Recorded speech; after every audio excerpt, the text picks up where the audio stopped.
विलास शिंदेंनी ठाकरेंना जय महाराष्ट्र करून शिंदेंच्या शिवसेनेत प्रवेश केल्यावर मामा राजवाडे यांची ठाकरेंच्या शिवसेनेने नाशिक महानगर प्रमुखपदी नियुक्ती केलेली। मात्र मामा राजवाडे देखील भाजपच्या वाटेवर असल्याचं कळल्यावर त्यांची पक्षातनं हकालपट्टी करण्यात आली आहे। राजवाड्यांबरोबरच सुनील बागुलही भाजपत जाणार असल्यानं त्यांनाही नारळ देण्याचा निर्णय उद्धव ठाकरे यांनी घेतलेला आहे।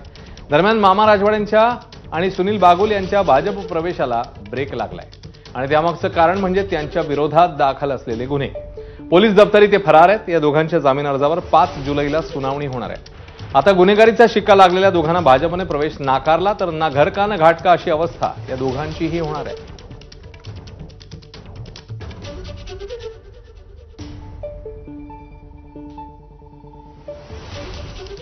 आज कुणाचाही पक्षप्रवेश ठरलेला नव्हता, मात्र भविष्यात प्रवेश होऊ शकतो असं सूचक वक्तव्य भाजप नेते गिरीश महाजन यांनी केलं। संजय राऊतांचं असं म्हणणं आहे की त्यांच्यावर गुन्हे दाखल आहेत म्हणून पक्षप्रवेश थांबवले। आता बघा, राजवाडे त्यांच्याकडे त्यांनी अध्यक्ष केले 4 दिवसापूर्वी, त्याचे कोणते गुन्हे मला काही माहित नाही। त्यांचं आमचं कुठे प्रवेशासंदर्भामध्ये आज बोलणं नव्हतं।